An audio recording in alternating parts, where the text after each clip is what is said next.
Hi అండి, mister attitude part 88. అమ్మా, మీతో ఒక విషయం, ముఖ్యమైన విషయం మాట్లాడాలి అని చెప్తాడు రాహుల్ జనార్దన్ రేణుక గారికి. చెప్పు రాహుల్ అని వాళ్ళు అనగానే, అమ్మా నన్ను అర్థం చేసుకుంటారు కదూ, చిన్నప్పటి నుంచి నాకు ఏది కావాలన్నా అన్నీ మీరే నాకంటే ముందుగా తెలుసుకొని ఇచ్చారు. ఇందులో కూడా మీ సపోర్ట్ కావాలి నాకు అని కొంచెం ఎమోషనల్ గా తన లవ్ స్టోరీ మొత్తం చెప్పేస్తాడు.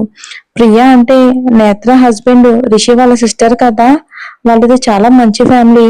మాకేం అభ్యంతరం లేదు రాహుల్, నువ్వు ఒక డిసిషన్ తీసుకున్నావంటే దానిని మేము ఎప్పుడు రెస్పెక్ట్ ఇస్తాము అని చెప్తారు వాళ్ళు. కానీ అమ్మా అని వీరేంద్ర రెడ్డి గారు పెట్టిన కండిషన్ మొత్తం చెప్తాడు వాళ్ళకి రాహుల్. మరి వాళ్ళు ఆలోచించి, మరి నువ్వేం చెయ్యాలనుకుంటున్నావు? ఆస్ట్రేలియా ఎంఎన్సి పెట్టడం నీ డ్రీమ్ అండ్ అది ఫుల్ఫిల్ చేసుకున్నావు. మళ్ళీ ఇప్పుడు ఆయన ఎలా అంటే ఇదంతా వదిలేయగలవా? వదిలేసి మరి నువ్వు హ్యాపీగా ఉండగలవా అని అడుగుతాడు జనార్దన్ కొడుకుని. డాడీ, నాకు ప్రియా కంటే ఏది ఇంపార్టెంట్ కాదు అనిపిస్తుంది. తనని ఇక్కడ వదిలేసి వచ్చానని, కానీ ఏమీ ఆన్సర్ చెప్పకుండా నాకు అసలు ఇక్కడ చాలా బాధగా అనిపిస్తుంది. ఎన్నున్నా తను లేకపోతే నేను హ్యాపీగా ఉండను అని చెప్తాడు రాహుల్. సరే రాహుల్, నీ డిసిషన్ ఏదైనా సరే మేము నీకు ఫుల్ సపోర్ట్ గా ఉంటాము. నా కొడుకు ఎక్కడున్నా సంతోషంగా ఉండడమే కావాలి అని చెప్తారు వాళ్ళు. ఇక మామ్ అని వాళ్ళ పేరెంట్స్ ని హక్ చేసుకుని థ్యాంక్ యూ చెప్పి, మమ్మీ ఇంక ఇండియాకి వెళ్దామని చెప్తాడు. ఇంక అందరూ కూడా ఇండియాకి వస్తారు.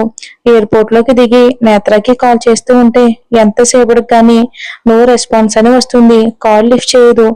ఏంటి కాల్ తీయట్లేదు అని రిషికి కాల్ చేస్తే, రాహుల్ చెప్పు అంటాడు.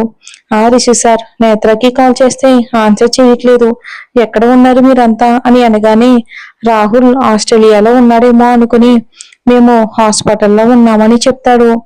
హాస్పిటలా అని అంటే, ఖచ్చితంగా వీరేంద్ర మామయ్య వాళ్ళ రిలేటివ్స్ అర్జున్ ఒకసారి ట్రీట్మెంట్ చేశారు కదా, అక్కడే ఉండుంటారు అనుకుని క్యాబ్ ని డైరెక్ట్ గా అక్కడికి పోనివ్వమంటాడు రాహుల్. ఏమైందిరా, హాస్పిటల్ ఏంటి అని రేణుక గారు కొంచెం కంగారుగా అడుగుతూ ఉంటే, ఏమో అమ్మా నాకు తెలియదు, టెన్షన్ గా ఉంది అని రాహుల్ చెప్తూ ఉండేసరికి, ఏం కాదు, ఎవరినో చూడడానికి వెళ్ళి ఉంటారులే, అంతే, నువ్వు భయపడకు అని చెప్తారు రేణుక గారు. రిషి హాస్పిటల్లో ఉన్నాడు అని అర్థం అవటంతో రిసెప్షన్ లో రిషి అని అడగగానే అర్జున్ సార్ తాలూకా అని రూమ్ నెంబర్ చెప్తారు. ఎమర్జెన్సీ వార్డ్ బయట వెయిట్ చేస్తున్న వాళ్ళందరి దగ్గరికి వస్తాడు రాహుల్ అండ్ వాళ్ళ పేరెంట్స్. అక్కడే బయట ఉన్న చైర్లో కూర్చుని నిర్జీవంగా వేలాడిన మొహంతో తల గోడకి ఆనించి ఏదో ఆలోచిస్తూ ఉన్న నేత్ర దగ్గరికి వచ్చి నేత్ర అని పిలుస్తాడు రాహుల్. ఏడ్చి ఏడ్చి ఉందేమో నేత్ర కళ్ళు కింద నీటి చారికలు ఎండిపోయి కనిపిస్తూ ఉంటే, ఏమైందిరా అని నేత్ర పక్కన కూర్చుని ఆమె చేతులు పట్టుకుని అడుగుతాడు రాహుల్. అక్కడ రాహుల్ ని ఎక్స్పెక్ట్ చేయని అందరూ ఒక్కసారిగా అలా చూస్తూ ఉండిపోతారు, షాక్ కొట్టినట్లుగా. నేత్ర రాహుల్ ని పట్టుకుని, రాహుల్, ప్రియా ప్రియా అంటూ గట్టిగా ఏడుస్తూ ఉంటే రిషి వెంటనే వచ్చి, నేత్ర ప్లీజ్ కంట్రోల్ రా, ఏడవకు అని అనగానే పిల్లలు కూడా ఏడుస్తారు గట్టిగా. నేత్ర చెప్పు చెప్పు, ప్రియకి ఏమైంది, ప్రియ ఎక్కడా అని చుట్టూ చూసినా అక్కడ ఫ్యామిలీ మెంబర్స్ అందరూ ఉన్నారు కానీ ప్రియ జాడ కనిపించదు. ఏదో బ్యాడ్ జరిగిందని రాహుల్ కనిపిస్తూ ఉంటే రిషి సార్, ప్రియ ఎక్కడా చెప్పండి అని అడుగుతాడు. అందరికీ ఏం చెప్పాలో తెలియక ఐసీయూ వైపుకు చూపించగానే అక్కడికి వెళ్ళడానికి కూడా వణికిపోతాడు రాహుల్. ఏడుస్తూనే ఐసీయూలోకి వెళ్ళిపోతూ ఉంటే బెడ్ మీద ఉన్న ప్రియాని చూసి, ప్రియకి ఏమైంది డాక్టర్, తను ప్రియా కదా అని అడుగుతూ ఉంటే బయట డోర్లో నుంచి she's in coma, critical condition అని చెప్పగానే ఏమీ అర్థం కాదు రాహుల్కి. పేషెంట్ ని చూడడానికి వీల్లేదు అని డాక్టర్ చెప్పడంతో ప్రియా ప్రియా అని ఐసీయూ డోర్ ని చేతితో గుద్దుతూ అక్కడే మోకాల మీద గుండె పగిలేలా పడి ఏడుస్తాడు రాహుల్.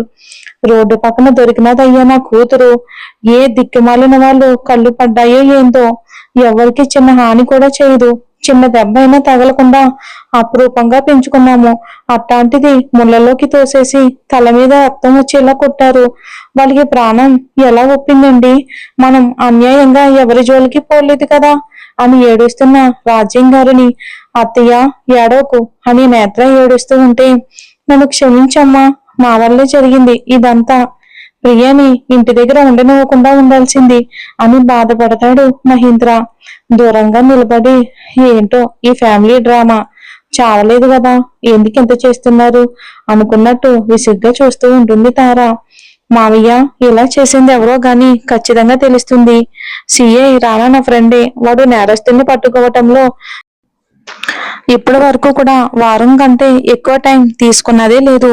వాడి వైఫ్ కూడా పోలీస్ డిపార్ట్మెంట్ ని ఇది చేసిన వాళ్ళని ఖచ్చితంగా శిక్షిస్తారు, ఊసలు లెక్క పెట్టిస్తారు అని చెప్తాడు అర్జున్ వీరేంద్ర గారితో.